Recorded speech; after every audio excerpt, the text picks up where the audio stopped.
le groupe INSEM ne vient pas, c'est son affaire. C'est son affaire. Je pense que le travail du conseil municipal est sans importance, ça le regarde.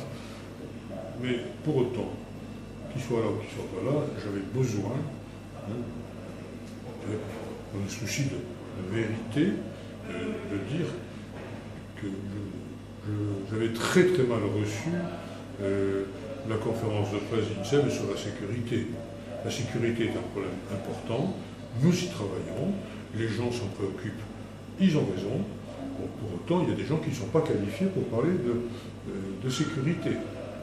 Quand on a pendant des années approuvé, applaudi à des centaines d'attentats dans la ville, d'attentats qui font courir du danger pour les cibles des attentats, mais également pour la population, les passants qui passent dans la rue à ce moment-là. Donc tout ça c'est de l'insécurité. Je n'ai jamais entendu le groupe INSEM se prononcer là-dessus. Quand le groupe INSEM va au commissariat de police, devant le commissariat central, c'est pas pour demander des moyens supplémentaires, comme nous le faisons. C'est pour protester contre le fait qu'on a en garde à vue des gens chez qui on a trouvé des explosifs ou des kalachnikovs. Alors, moi je dis, quand c'est comme ça, on n'a pas le droit de prétendre donner des leçons en matière de sécurité. Un peu de pudeur. Un peu de pudeur. Quant à la sécurité, qui est un vrai problème, nous y travaillons sans gesticulation, sans effet d'annonce spectaculaire.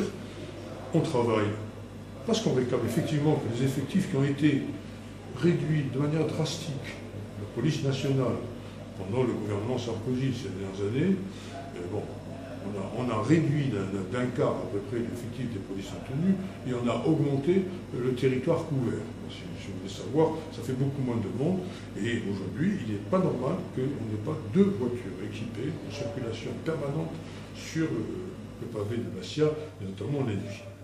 Nous exigeons que ces moyens soient donnés. Pour ce qui nous concerne, nous travaillons également pour accentuer notre présence. Ce n'est pas la compétence. Nous ne sommes pas la police municipale, n'est pas une police d'intervention. Mais pour autant, elle est davantage présente sur le terrain. Et nous avons ouvert récemment un poste de police très apprécié d'ailleurs de la population à Loupy. Enfin, troisième point, parce qu'on en a beaucoup parlé, la vidéoprotection, nous y travaillons, mais de manière sérieuse. C'est-à-dire qu'on ne fait pas des promesses, on est en train d'élaborer un plan d'implantation de la vidéoprotection dans la ville, qui concerne à la fois les locaux privés, les locaux publics, les extérieurs à l'abord immédiat, également les extérieurs, je dirais, dans un espace plus large. Mais je le dis, hautement, chacun doit prendre ses responsabilités, à commencer par l'État, mais également, et il faut bien dire que chaque implantation de vidéoprotection doit être confrontée à trois critères. D'abord, l'efficacité, que ça serve à quelque chose. Deuxièmement, que ça ait un coût normal, raisonnable. Et enfin, troisièmement, que ça ne nuise pas aux libertés. Voilà ce que je veux vous dire. Et on a appris aujourd'hui, ça m'intéressait quand même, que dans le cadre de rénovation, de revitalisation du commerce que nous faisons avec l'appui de la DEC et des chambres consulaires, il y aura des aides pour les commerçants qui s'équiperont de vidéoprotection.